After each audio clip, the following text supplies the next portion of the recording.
Paru-paru adalah organ vital dalam sistem pernapasan manusia.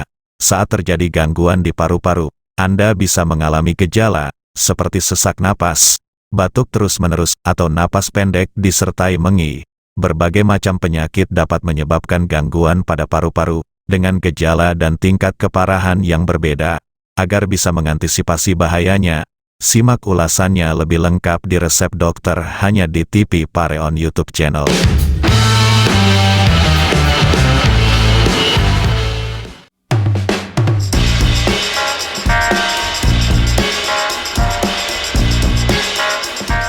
Assalamualaikum warahmatullahi wabarakatuh.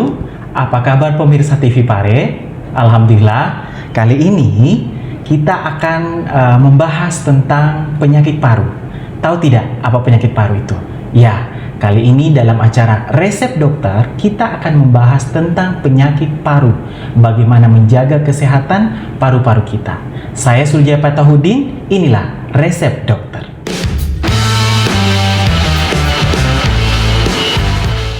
Pemirsa TV Pare, saat ini saya sudah bersama narasumber kita yang luar biasa. Beliau bernama Dr. Nirmalasari, spesialis paru. Assalamualaikum warahmatullahi wabarakatuh, Dok. Ya, waalaikumsalam warahmatullahi wabarakatuh. Apa kabarnya? Alhamdulillah baik. Oke, baik pemirsa. Sekarang kita akan membahas apa sih penyakit paru itu dan kenapa bisa orang terkena penyakit paru. Mungkin itu dulu, Dok, ya. Bisa dibantu dijelaskan. Apa sih penyakit paru itu, Dok? Sebenarnya penyakit paru itu sih ada beberapa macam. Ada penyakit paru infeksi dan maupun non-infeksi.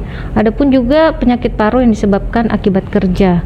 Nah, penyakit paru memang dia suatu penyakit infeksi ataupun non-infeksi, banyak yang disebabkan oleh bakteri, jamur, virus maupun parasit. Dan dia dapat mengganggu saluran nafas, baik itu di bagian pernafasan bagian atas maupun pernafasan bagian bawah. Nah, untuk beberapa macam penyakit paru seperti tadi, ada yang penyakit infeksi. Penyakit infeksi yang paling sering sih biasanya TBC, ada pneumonia, ada juga penyakit non-infeksi seperti asma, PPOK, ataupun kanker paru. Dan ada juga disebabkan akibat pekerjaan, bisa karena asma akibat kerja, ataupun bisa penyakit paru interstisial. Itu sebenarnya masih banyak lagi penyakit-penyakit paru itu. Jadi tadi ada apa? Ada infeksi dan ada infeksi, non-infeksi. ada non-infeksi, ada juga bisa disebabkan karena penyakit paru kerja akibat pekerjaan. Oh, berarti ada 3 kemungkinannya seseorang terkena penyakit paru, baik itu dari yang pertama infeksi, non-infeksi, dan akibat dari pekerjaan itu sendiri. Sebenarnya akibat dari pekerjaan bisa dari non-infeksi. Non-infeksi, Dok, ya, seperti itu. Nah, infeksi atau non-infeksi itu kayak gimana maksudnya, Dok? Ya, seperti kita ke apa? Infeksi yang dulu. Infeksi yang seperti disebabkan oleh infeksi, salah satunya seperti tadi yang TBC. Oh, TBC. Yang TBC itu penularannya dari droplet. Droplet itu ya kita bebatukan, ada lendir yang keluar, baru masyarakat ataupun keluarga lain yang menghirup bisa kena TBC.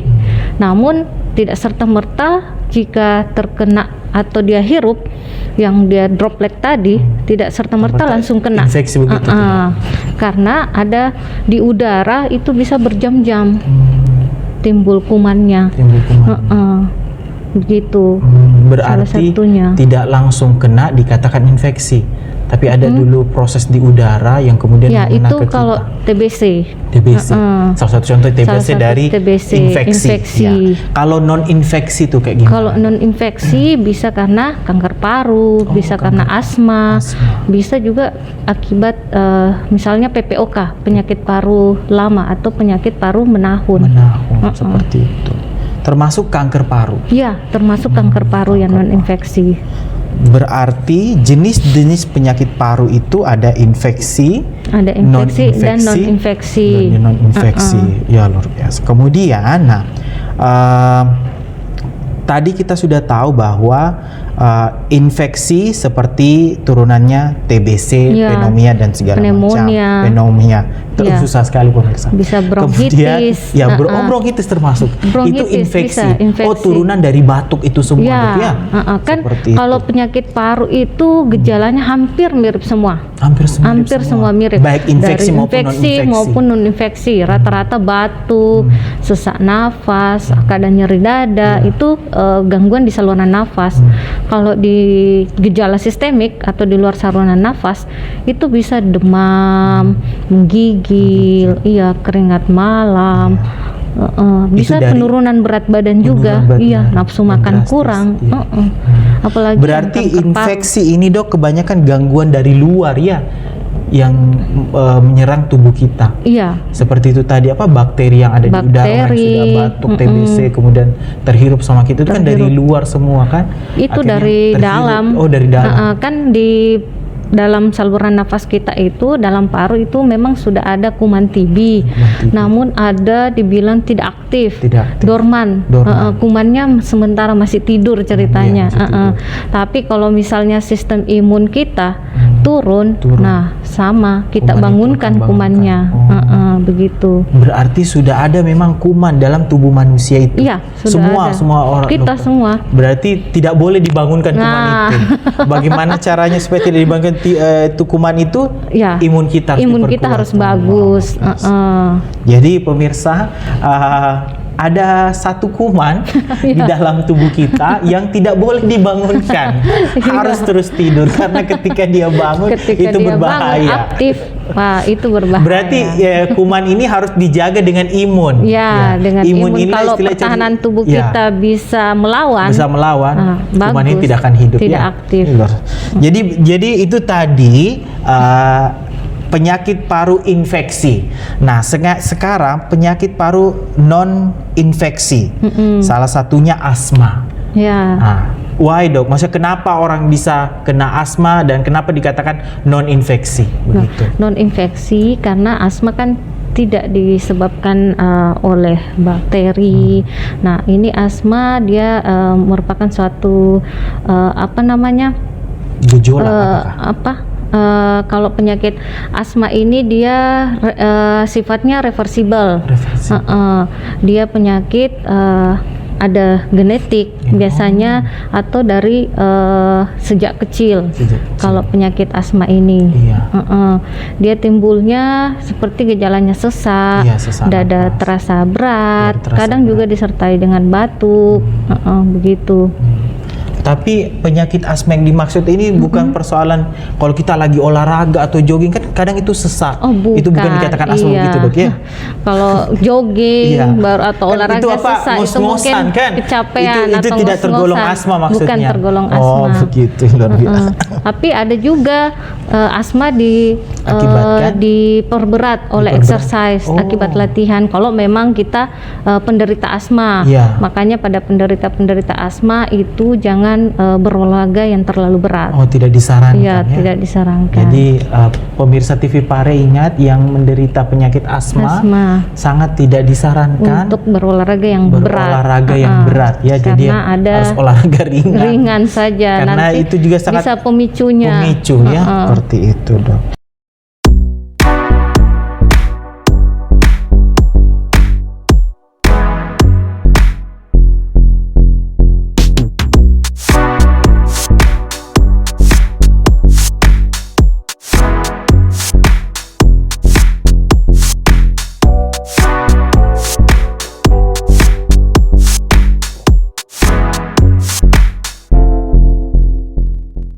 Selain asma, apalagi tadi aku kanker paru. Kanker paru. Nah, ini yang keimanin, Dok, kanker paru. Kanker paru sama dengan tumor paru. Tumor paru yang biasa sih masyarakat kenal dengan tumor paru. Tumor paru itu kebanyakan disebabkan oleh faktor risiko yang paling sering itu laki-laki. Laki-laki, perokok dan umur di atas 40 tahun. Iya. Di mana kita ketahui kan nanti perokok berat ya, perokok berat. Nah, zat-zat di rokok itu kan ada zat karsinogen dan toksit. Nah, itu bisa menyebabkan kanker paru. Kanker paru. Jadi sebenarnya nih kanker paru maksudnya kayak gimana, Dok? Ada satu luka di paru-paru kita, ataukah paru-paru sudah rusak dan dikatakan kanker atau bagaimana? Atau iya, ada... paru-paru itu kanker paru itu dia peradangan juga, peradangan di ya. paru. Dia ada zat endotel, yang terjadi nekrosis. Nah, bisa menyebabkan kanker paru. Kanker paru. Oke, pemirsa TV Pare, menarik sekali tadi Dokter Mala katakan bahwa kanker paru ini bisa salah satunya bagi laki-laki yang perokok berat. Ya. Nah, kebetulan Atau ini resiko. Dok, ya. Sekarang kan merokok, maksudnya rokok yang dibakar itu kan sudah biasa. Nah, sekarang lagi ngetren juga orang mengisap rokok tapi rokok elektrik, atau biasa kita sebut bilang vapor. Nah, ya. menurut Dokter Mala, merokok tradisional yang dibakar itu dengan rokok elektrik itu bagaimana? Apakah sama bahayanya atau berbeda atau bagaimana? Ya, untuk rokok elektrik dan rokok konvensional yang dibakar itu sebenarnya tidak ada amannya. Tidak ada amannya. Sama-sama berbahaya. Sama-sama berbahaya. Karena sama-sama mengandung nikotin dan sama-sama mengandung karsinogen. Tapi kan rokok elektrik ini tidak dibakar.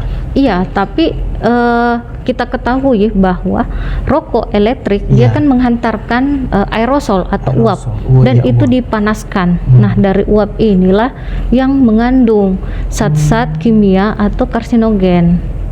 Memang waktu awal-awal dikatakan aman, dikatakan aman karena belum ada penelitian waktu di awal-awal keluarnya metode merokok baru. Dikatakan aman karena belum ada penelitian. Nah, jadi sebenarnya ini apa, Dok? Apakah ini asap dihasilkan atau uap? Uap. Oh, uap ya. Dia dalam bentuk cairan. Iya, liquid seperti aku lihat itu. Betul sekali. Liquid kemudian dipanaskan. Kan dari komponen dari vapor itu sendiri kan ada 3. Nah, pertama kan ada baterai. Baru kedua ada atomizer. Atomizer itu dia menghantarkan uap ataupun dengan larutan. Dan yang ketiga itu catrik. Catrik itu yang berisi cairan ataupun nikotin. Jadi sama saja. Oh, itu sama saja. Jadi kalau rokok kemarin itu memang masih kentara tembakaunya, daunnya, apanya kemudian dibakar. Kalau ini sudah berbentuk cair. Bentuk uap. Terus yang tadi sebelumnya itu dibakar kemudian mengeluarkan asap. Kalau tadi ini uapan. Jadi tidak ada bilang ini lebih berbahaya, ini tidak terlalu berbahaya. Nggak ada. Kalau tapi saya sama-sama karena sama-sama mengandung nikotin, sama-sama mengandung berarti karsinogen kembali lagi ke zatnya, Dok, ya. Mau itu diuap ataupun dibakar, tapi zatnya sama-sama, jadi sama-sama berbahaya. Jadi pemirsa TV Pare, kita dengarkan sendiri kan bahwa perbedaan merokok yang dibakar itu dengan rokok uap atau vapor itu sama-sama berbahaya. Nah, sekarang, Dok, kita lihat sendiri kan, dahulu rokok itu paling banyak laki-laki saja. Kemudian makin ke sini ada rokok vapor dan segala macam, dan memang sih sedikit lebih keren, lebih apa istilahnya, lebih keren dilihat orang menggunakan rokok vapor ketimbang merokok konvensional. Ya, seperti itu. Nah, dan banyak para remaja yang saya lihat banyak sekali, Dok, dan alhamdulillah saya tidak tertarik ya. Alhamdulillah ya. Alhamdulillah. Jadi begini, Dok, kan kebanyakan biasa laki-laki, tapi makin ke sini dengan banyaknya model atau tampilan vapor yang unik, yang menarik, ternyata tidak sedikit juga perempuan juga mengkonsumsi, dikatakan mengkonsumsi apa, menguap ya, apa, mengkonsumsi rokok vapor ini juga. Nah, bagaimana, Dok, dari segi kesehatan? Dahulu kan paling rokok yang konvensional sedikit sekali perempuan yang seperti itu. Nah, sekarang makin ke sini ada vapor, malah perempuan juga jadi banyak mengisap vapor seperti itu. Banyak, saya lihat memang perempuan juga banyak menggunakan vapor. Mungkin bagaimana Dokter Mala melihat fenomena ini, perempuan juga banyak menggunakan vapor? Mungkin sebagai ada untuk sebagai seorang wanita menggunakan favor ya bagaimana ya. Tapi tidak menutup kemungkinan mungkin ada masalah bagi perempuan atau sebagai ngetren doang. Untuk kesehatan baik itu laki-laki maupun perempuan itu sama. Namanya juga ya kembali lagi ke zatnya yang mengandung zat toksit, mengandung karsinogen, dan ini ada nikotin. Nah, nikotin inilah yang dapat memberikan atau mengganggu kesehatan baik perempuan maupun laki-laki. Oke, baik. Nah, saya potong dulu dong. Kita ke laki-laki dulu. Mengganggu kesehatan laki-laki. Yang paling banyak terganggu kesehatannya bagi laki-laki itu apa, Dok? Ya, dari segi baik itu rokok konvensional maupun rokok konvensional maupun yang elektrik. Ya, untuk laki-laki yang seperti saya tadi bilang, yang paling banyak itu terjadi kanker paru bagi perokok. Terjadi kanker paru dan atau bisa penyakit lain, ataupun bisa gangguan reproduksi bagi laki-laki maupun wanita. Bisa juga mengganggu akibat dari zat-zat dari rokok tadi. Rumah Sakit Regional Dr. Hasri Ainun Habibi adalah rumah sakit milik pemerintah Provinsi Sulawesi Selatan dan Kota Parepare, yang terletak di Jalan Tonrangeng, Kecamatan Bacu Kiki Barat, Kota Parepare. Nama rumah sakit ini didedikasikan kepada istri B.J. Habibi, Hasri Ainun Habibi, yang berprofesi sebagai dokter. Rumah sakit ini diresmikan pada tanggal 14 Maret tahun 2020 oleh Gubernur Sulawesi Selatan, Nurdin Abdullah bersama Wali Kota Parepare, Taufan Pawe. Pembangunan rumah sakit ini dilatar belakangi dengan pelayanan rujukan kesehatan yang banyak terpusat di Kota Makassar, sehingga dibuatkan program rancangan program jangka menengah daerah atau RJMD untuk membangun rumah sakit regional tipe B di Parepare dan di 5 kota kabupaten lainnya, seperti Kota Palopo, Kabupaten Bone, Kabupaten Bantaeng, Kabupaten Selayar, dan Kabupaten Tanah Toraja.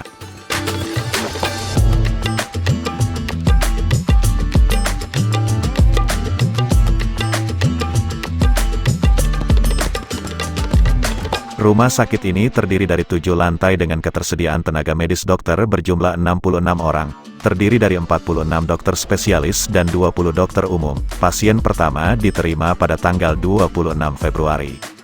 Di tahap awal, rumah sakit ini baru membuka 9 poliklinik dari 12 poliklinik, diantaranya, polineurologi, poli mata, poli obstetri ginekologi, poli interna, poli kulit, poli bedah, poli telinga hidung tenggorokan, poli ortopedi, dan poli umum. Seiring berjalannya waktu, rumah sakit ini terus mengalami peningkatan, baik dari segi pelayanan kesehatan maupun peralatan medis. Meski masih berusia muda, namun rumah sakit ini telah meraih beberapa penghargaan dan prestasi di tingkat nasional.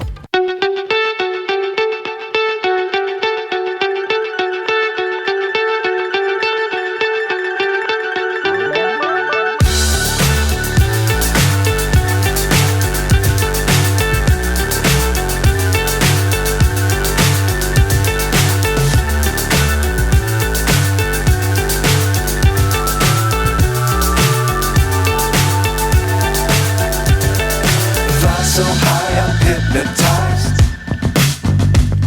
What's up is down, what's left is right. Iya. Itu. Kemudian perempuan, Dok. Kira-kira perempuan paling dampak bahayanya kalau merokok biasa atau uap ini apa? Gangguan kesehatan yang paling parah bagi perempuan? Bisa gangguan reproduksi tadi. Termasuk. Bisa juga perempuan juga bisa kena kanker paru. Kanker paru? Iya, tidak menutup kemungkinan laki-laki yang kena kanker paru. Banyak juga perempuan yang kena kanker paru. Bukan saja disebabkan karena dia perokok. Perokok pasif, perokok aktif bisa kena kanker paru. Gitu. Kalau masalah reproduksi pada wanita bisa terganggu karena kita ketahui nikotin dia dapat mengganggu hormonal, baik itu hormon progesteron maupun estrogen. Jadi bisa saja mengganggu reproduksi wanita dan bisa menyebabkan kemandulan juga. termasuk siklus haid, Dok, Iya, ya, sangat siklus haid mempengaruhi. sangat mempengaruhi. Karena saya melihat banyak sekali teman-teman yang tadinya haidnya lancar jadi tidak lancar. Iya, karena itu Iya, nikotin tadi nikotin itu tadi. dapat mengganggu hormon, hormon estrogen Dan terutama. tidak menutup kemungkinan itu tadi kemandulan, Dok, ya. Iya, bisa. saja seperti itu karena fenomena sekarang, Dok, yang saya lihat itu banyak sekali pasangan muda-mudi yang lama baru mendapatkan anugerah, lama baru mendapatkan buah hati. Buah hati. Karena itu tadi gaya hidup Gaya seperti ini hidup, kan, ya. seperti itu. Berarti sangat berat, sangat mempengaruhi kesehatan reproduksi, Dok, ya. Iya. Dan tidak ada bedanya. Tidak ada Rokok bedanya konvensional dengan konvensional rokok maupun elektrik. elektrik seperti ini luar biasa. Nah, selain tadi reproduksi, kemudian ada asma, kemudian ada kanker paru, kemungkinan yang lain yang biasa terjadi apalagi, Dok? Penyakit apa yang muncul? Penyakit yang muncul untuk itu bisa karena PPOK. PPOK, apa itu Iya. PPOK, Dok? PPOK itu dia penyakit paru menahun Paru menahun, yang sudah lama ya. sudah lama. Dan biasanya terjadi pada usia tua, rata-rata di atas 60-an. Tapi bisa juga disebab di atas 40-an, tapi yang paling rentang sih di atas 60 tahun. Lansia ya. Berarti pemirsa bukan cuma saat kita muda saja penyakit paru ini menyerang, tapi di usia 60 nanti di usia lansia masih ada yang mengintai kita, Dok, ya. Iya, Menyimpan apalagi apa? yang perokok berat. PPOK. PPOK penyakit Bisa paru jadi mungkin di obstruksi usia kronik. 40, Bisa. 30 belum apa-apa, Iya. belum terkena, belum ada efek dirasa. Tapi di gerbang Di usia 60 60-an, menanti itu penyakit PPOK. Iya, PPOK penyakit kanker paru yang obstruksi menahun. kronik. Oh, kronik. Iya, Dok. yang Dan sudah itu tindakannya menahun. mesti seperti apa, Dok? Oh, kalau tindakannya kan pasti keluhannya rata-rata datang dengan sesak, batuk, nyeri dada. Nah, itu tindakannya ya kita tangani dulu. Iya. Tangani sesaknya, tangani batuknya. Oh, berarti harus ditangani Harus satu ditangani. persatu. Berarti klinis pasien. penyakit paru ini, Dok, dia seperti rentetan dari berbagai penyakit, ya. Iya. Sesak, otomatis kan dari tenggorokan otomatis, juga. iya. Jangan Dari sampai saluran ada nafas. radang tenggorokan, ya. Bisa nyeri tenggorokan malah. Iya. Iya, karena memang rata-rata penyakit paru ya begitu keluhannya, Keluhannya. yang gangguan saluran nafas, paling datang sesak nafas, batuk-batuk, Berarti nyeri dada, sebelum kadang bisa mungkin demam. Berlanjut ke penyakit paru, mungkin pasien akan terkena dulu penyakit tenggorokan, istilahnya THT kan, seperti itu. Mungkin diperiksa itu dulu kan, mungkin Ya, akan ada melalui saja pemeriksaan yang itu dulu, kena, kemudian ke misalnya paru. nyeri tenggorokan ada Iya. kemungkinan. Maksudnya berawal dari situ dulu. Tapi Dok, tidak menutup kemungkinan harus kena itu dulu, tidak. Iya, seperti itu, Dok. Berarti wow, luar biasa. Jadi Iya, pemirsa dan- sangat berbahaya ini penyakit paru. Nah, itulah kalau kita kena POK ya harus memang didiagnosis dari awal. Dari awal, dari biar lifestyle atau tingkat kehidupannya bisa Iya. bertahan lebih lama. Bisa bertahan lebih lama. Kalau sudah sering sesak, ada namanya eksaserbasi. Eksaserbasi itu yang sesak berulang, Sesak berulang. sudah berapa kali masuk rawat inap di rumah sakit. Nah, itu yang butuh memang tata laksana, harus penggunaan oksigen. Kadang ada yang menggunakan oksigen jangka panjang. Jadi dia butuh oksigen di rumah. Jadi Itu yang oksigennya disemprot, harus ya? disiapkan di rumah. Iya. Iya, bisa juga pakai inhaler. Inhaler. Rutin menggunakan inhaler. Iya. Berarti memang penyakit paru ini bisa diperiksa sejak dini, Iya. sebelum menuju ke PPOK. Iya, Di usia 60 itu. sama dengan kanker paru, Iya. harus juga di screening lebih awal, Screening lebih awal. lebih dini, Iya. biar kedepannya bisa didiagnosa dengan cepat, jadi tahan hidupnya bisa lebih panjang.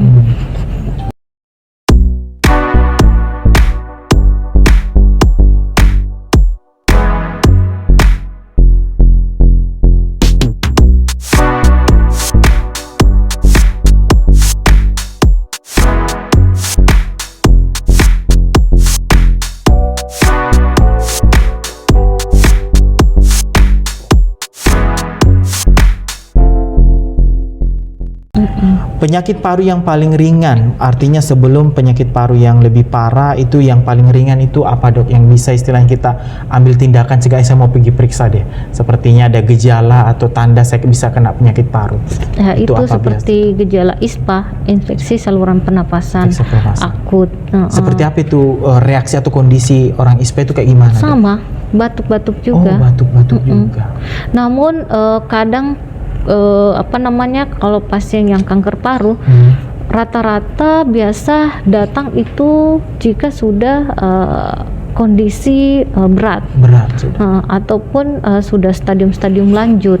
Karena kalau stadium awal biasanya tidak bergejala rata-rata. Nanti stadium-stadium lanjut itu bisa menimbulkan gejala berat. Baru kadang pasien saya tidak apa-apa, cuma batuk-batuk biasa ya. Kadang kita baru 2 minggu batuk tidak apa-apa. Ini mungkin karena faktor cuaca. Atau mungkin. dari makanan ataupun bisa karena kecapean. Rata-rata pasien saya lihat seperti itu. Kadang dia tidak pikir untuk kedepannya, saya jadi sudah batuk 2 kecapean minggu. juga mempengaruhi kesehatan paru. Iya, namanya kecapean, sistem imun kita turun. Berarti kembali lagi ke sistem imun, Iya, ke kekebalan kekebalan tubuh. Iya. Oke. Jadi ketika kita mengalami gejala yang paling ringan seperti batuk, jangan tinggal diam dok ya. Iya, intinya kalau sudah batuk lebih dari 2 minggu, sebaiknya ke Vaskes kesehatan. Ya, ingat pemirsa, kalau sudah batuk lebih dari 2 minggu harus pergi periksa. Karena jangan sampai ditunda-tunda. Ya, jangan ditunda-tunda. Jangan sampai ada gejala yang mengarah ke penyakit paru tadi. Seperti itu. Jadi semuanya berawal dari batuk. Bisa batuk, bisa sesak. Batuk, sesak. Kayaknya memang itu berpasangan, dok ya. Hidung, mulut. Pokoknya itu keluhan dari paru itu, batuk, sesak, nyeri dada. Iya. Batuk, sesak, nyeri dada seperti itu. Mungkin ini ya dok yang melandaskan. Dari tadi aku lihat dokter Mala pakai masker. Ini kenapa dok pakai masker? Iya, saya pakai masker ini untuk proteksi diri saya sendiri juga. Namanya saya dokter paru, tidak menutup kemungkinan juga saya bisa kena penyakit. Jadi saya harus menggunakan APD, alat pelindung diri saya sendiri. Apalagi saya tiap hari berkunjung ke pasien-pasien, terutama penyakit paru dan terutama penyakit infeksi. Jadi saya harus pakai masker. Ini untuk kesehatan saya sendiri dan untuk orang lain juga. Kesehatan sekitar kita.